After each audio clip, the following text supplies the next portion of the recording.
Bharat America रक्षा साझेदारी के 10 वर्षीय रोड मैप पर अभी-अभी हस्ताक्षर हुए थे, परंतु मेजर अरिन शर्मा को साझेदारी से ज्यादा निगरानी का एहसास हो रहा था। वह हैदराबाद के एक विशाल, चमकदार हैंगर में खड़े थे, जहां भारत की नई संयुक्त ड्रोन निगरानी इकाई अमेरिकी मूल के निगरानी विमानों को भारतीय नेटवर्क से जोड़ने के काम में लगी थी।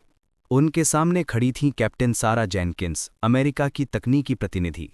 उनकी मुद्रा पूरी तरह औपचारिक थी, अरिन की संयमित लेकिन उबलती अधीरता। मेजर, सारा ने स्पष्ट लहजे में कहा, यह सिर्फ हार्डवेयर इंटीग्रेशन नहीं है। कॉमसैक समझौते के तहत डेटा लिंक के लिए विशेष सुरक्षा प्रोटोकॉल आवश्यक हैं। हमें ये आश्वासन चाहिए कि नए सेंसरों से आने वाला पूरा डेटा स्ट्रीम एन्क्रिप्टेड होगा और चलिए कहें, पुरानी प्रणालियों से पूरी तरह अलग। अरिन जानता था, वह पुरानी प्रणालियां कहकर रूस से खरीदे गए रक्षा तंत्रों की ओर इशारा कर रही है। कैप्टन, एकीकरण पूरी सतर्कता से चल रहा है। हम नए समझौते में बताए गए सुरक्षा मानकों का पूर्ण पालन कर रहे हैं। डिलिजेंस इजंट आइसोलेशन मेजर, सारा ने जवाब दिया। वह नेटवर्क आर्किटेक्चर दिखाती बड़ी स्क्रीन के पास गईं। आपका पूरा नेटवर्क अभी भी रूसी निर्मित फायरवॉल्स पर आधारित है। अमेरिका ने भारत को मेजर डिफेंस पार्टनर का दर्जा किसी कारण से दिया है, लेकिन भरोसा पारदर्शिता से आता है। जब तक बैकडोर रिस्क रहेगा, हम अपने कटिंग एज सिस्टम साझा नहीं कर सकते। अरिन के भीतर पुराना गुस्सा उभर आया। ये डेटा का सवाल नहीं था, ये रणनीतिक स्वायत्तता का प्रश्न था। हमने जो रोड मैप साइन किया है, वह तकनीकी सहविकास और संयुक्त रक्षा उत्पादन पर आधारित है। भारत मेक इन इंडिया के तहत स्वदेशी निर्माण को बढ़ा रहा है। हम साझेदार हैं, किसी के अधीनस्थ नहीं। कुछ दिनों बाद एक उच्च स्तरीय समुद्री संकट सिमुलेशन के दौरान, वह एक ऐसा अभ्यास था जो रोड मैप द्वारा वादा की गई संयुक्त सैनिक क्षमता की परीक्षा लेने वाला था। सब कुछ पूरी तरह विफल हो गया। भारतीय नौसेना के पोसाइडन लंबी दूरी के निगरानी विमान ने एक लक्ष्य पहचाना, पर जब उसने समन्वित रूप से भारतीय वायुसेना के अपाचे हेलीकॉप्टरों को निर्देश भेजने की कोशिश की, डेटा स्ट्रीम भ्रष्ट हो गया। कमांड सेंटर में एडमिरल मेहता ने झल्लाकर कंसोल पर मुट्ठी मारी। ये क्या था? हमें आपसी समन्वय का परीक्षण करना था। ये तो लग रहा था जैसे दो सेनाएं एक ही युद्ध अलग अलग लड़ रही हैं। सारा ने स्क्रीन पर रिपोर्ट खींची। डेटा पैकेट रिजेक्ट हो गया सर। हमारे सिस्टम्स अलग फ्रेमवर्क पर बने हैं। भारतीय थलसेना के टैक्टिकल कंट्रोल यूनिट्स और हमारे नेटवर्क में मूलभूत सिद्धांतों का फर्क है।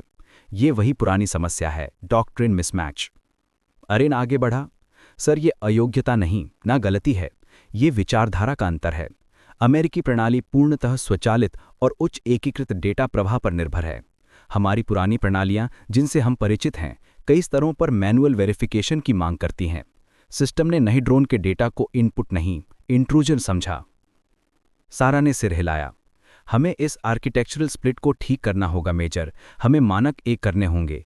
यही तो इस रोड मैप का उद्देश्य है। अरिन ने एडमिरल की ओर देखा। उनके चेहरे पर राष्ट्रीय स्वाभिमान और रणनीतिक विवेक का मिश्रित तनाव झलक रहा था। सर, मानकों का एकीकरण मतलब पुरानी विश्वसनीय प्रणालियों को शेल्फ करना, यानी नियंत्रण छोड़ना। साझेदारी मजबूत है, परंतु स्वायत्तता का भूत अब भी मशीन में जीवित है।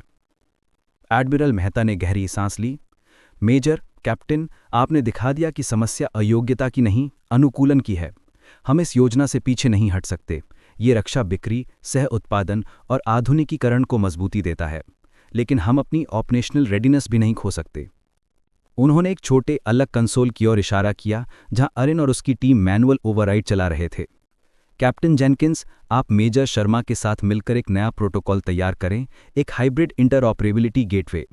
यह कॉमसैक का अनुतारण सुरक्षित चैनलों का प्रयोग करेगा, लेकिन साथ ही एक समानांतर उच्च सुरक्षित मैनुअल वैलिडेशन प्रक्रिया भी, जो दोनों प्रणालियों की भाषा समझे।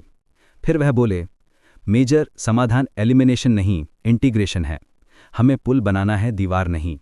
हम युद्धाभ्यास और मालाबार जैसे संयुक्त अभियानों को मजबूत करेंगे, ताकि हमारे सैनिक इस हाइब्रिड सोच के अभ्यस्त हो जाएं। अब जाइए, वह पुल बनाइए। अरिन और सारा ने एक दूसरे की ओर देखा। चुनौती कठिन थी, लेकिन लक्ष्य, एक वास्तविक, सुरक्षित और समान स्तर पर संचालित रक्षा साझेदारी, उससे भी बड़ा था। यस एडमिरल, दोनों ने एक साथ कहा। 10 वर्षीय ये यात्रा अब और अधिक जटिल और कहीं अधिक रोमांचक हो चुकी थी।